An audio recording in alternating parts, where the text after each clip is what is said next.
Alo, chào Vinh, xin chào các bạn. Hôm nay thì mình sẽ làm cái món bánh với trứng. Thì đầu tiên mình chuẩn bị 100g bột mì. Thì bột mì này mình dùng cái loại bột mì số 8 nha các bạn. Nếu mà mua ở chợ thì nó là bột mì ký, là bột mì ngang á. Thì bột mì số 8 hoặc là bột mì đa dụng cũng được nữa. Rồi mình dùng thêm chút xíu muối, từ 80 đến 100g đường, nếu thích ngọt nhiều hay ngọt ít. Và đây là men, không cần kích hoạt, men khô. 2 quả trứng gà vừa vừa thôi các bạn, không cần lớn.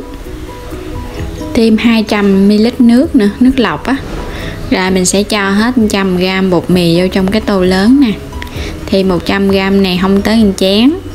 Rồi mình cho vào đây 80g đường. Các bạn thích ngọt nhiều thì cho 100g. Chút xíu muối cho cái bánh nó đậm đà. Mình lường bằng cái muỗng cà phê. Thì một muỗng lưng là khoảng 2g nha, đừng có đầy quá, 2g. Còn cái men này các bạn hỏi mình á, cách bảo quản làm sao khi mà mình dùng chưa có hết á, thì mình gấp cái mép cho nó sát lại ha, rồi mình để ngoài khoảng 3 ngày. Nếu lâu hơn thì mình cho vô ngăn mát tủ lạnh để men nó không có bị chết men á. Rồi mình sẽ khuấy hết cái phần bột này cho nó đều lại.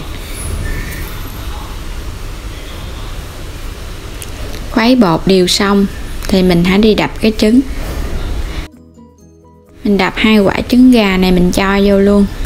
Trứng sẽ cho cái bánh nó có độ béo ngon. Các bạn coi, nếu không thích ăn trứng nhiều thì mình dùng 1 cái thôi cũng được. Đây mình thích ăn trứng nhiều nên mình cho 2 cái. Rồi mình sẽ khuấy tan cái trứng và cũng như là cái phần bột này, khuấy cho nó tan đều và nó hòa lẫn với nhau.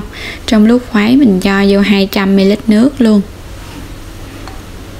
Hôm nay mình sẽ áp dụng cái công thức làm bột mì làm bằng chảo để tạo ra cái bánh kẹp mà không cần khuôn. Khuấy bột nó tan rồi, mình sẽ đánh sơ sơ lên để cho bột của mình nó tan đều, cũng như là nó nhanh dậy lên á. Đánh cái bước này á, thì cho bột của mình nó nhanh, nó nở nhanh. Rồi mình phủ cái màng bột lại hoặc là các bạn đậy nắp lại. Mình sẽ ủ bột ở đây khoảng 45 phút đến khi bột nó nở dậy lên là được. Sau khi 45 phút, bây giờ mình thấy cái bột nó nở lên rồi nè các bạn. Nó nở cực kỳ luôn rồi nè. Hồi nãy là nó có phân nửa thôi, giờ nó nở gấp đôi và mình cảm thấy nó có cái bọt á. Đó, nó mềm mềm á. Bây giờ mình cho vào đây 1 muỗng canh dầu ăn, trộn đều. Các bạn cho thêm 1 ống vani nữa để cho bột nó thơm ha. Rồi mình sẽ khuấy đều. Bột của mình cực kỳ xốp luôn, xốp mềm mịn luôn á. Với cái công thức này á, các bạn có thể nướng hoặc là hấp bánh đều rất là ngon ha. Đó, bánh xốp rồi nè, bột dậy lên vậy là được á. Bây giờ mình chuẩn bị mình sẽ đi nướng bằng chảo. Cho một chút xíu dầu ăn vô, mình quét cái chảo trước để cho cái chảo nó có cái dầu á, thì cái bánh nó không bị dính và nó có cái độ mềm mềm ngon hơn. Để lửa nhỏ, mình cho bột vô, 1 lớp bột, áo đều cái chảo.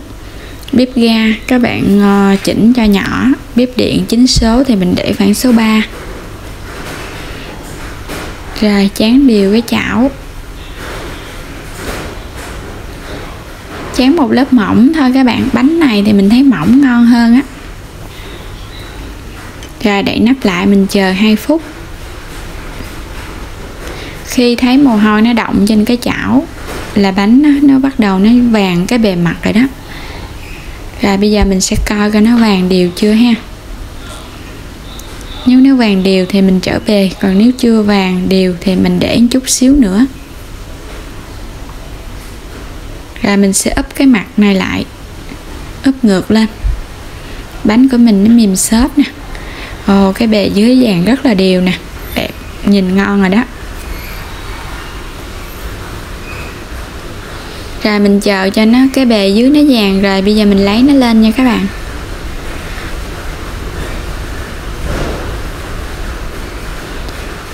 Cái bánh nó hơi vàng vàng thì mình để lửa nhỏ nó chín đều. Các bạn đừng có để lửa áp quá, nó bị khét mà nó không có chín đều, nó không ngon. Rồi lấy cái bánh này ra. Bánh mình mới nướng ra, cái viền nó sẽ giòn. Làm tiếp cái bánh thứ hai. Tráng một lớp mỏng, tráng đều cái chảo. Rồi mình làm cái bánh thứ nhất, rồi bây giờ mình sẽ cuốn nó lại nè. Các bạn thích cuộn thì mình cuộn luôn, còn không thích thì mình cứ để thẳng ra giống như bánh tráng vậy đó. Rồi cái bánh này cũng vàng rồi nè. Bây giờ mình trở bề nó luôn. Wow, ngon quá. Rồi lấy ra nha các bạn, chín vàng ngon rồi. Đây mình được 3 cái rồi đó. Các bạn làm cho hết bột ha. Bánh mình mới nướng ra, nó còn hơi nóng và nó có cái rất là giòn luôn á. Bánh này nếu mà mình thích ăn giòn á thì mình nướng ra mình ăn liền. Nóng nóng thì nó giòn ngon. Còn nếu mình để nó nguội thì nó sẽ có cái độ mềm dẻo. Rồi xong hết rồi nè các bạn. 100g bột mình làm ra được bao nhiêu cái bánh nè. Đây bánh nguội nè. Nãy cái bánh đầu tiên nó nguội thì nó sẽ dẻo và nó có cái độ mềm xốp xốp.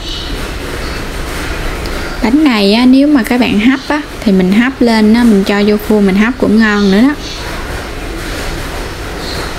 Bánh mới thì nó sẽ giòn giòn, cuộn thành bánh tráng cũng được luôn. Bánh kẹp mà không có cần khuôn, mình làm bằng cái chảo. Nếu mình đổ dày thì cái bánh này nó sẽ có cái lớp giống như bánh bò vậy đó các bạn.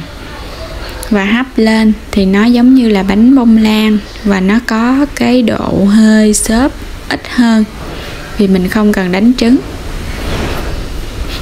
Bánh ngọt ngọt thơm thơm, rất là béo mùi trứng luôn. Nãy mình cho vani vô á các bạn nên nó thơm thơm mùi vani. Đây cái bánh này nè, nó mềm luôn nè. Bánh này á mình làm xong á, mình làm nhiều á các bạn, mình cho vô trong cái hộp kính á, mình ăn được 2-3 ngày luôn ha, không hề bị hư gì hết trơn á. Rồi chúc các bạn ăn thật là ngon miệng nha. Và đừng quên đăng ký kênh ủng hộ mình. Và nếu như có góp ý thì để phần bình luận bên dưới nha các bạn. Cảm ơn các bạn đã xem và ủng hộ mình nha.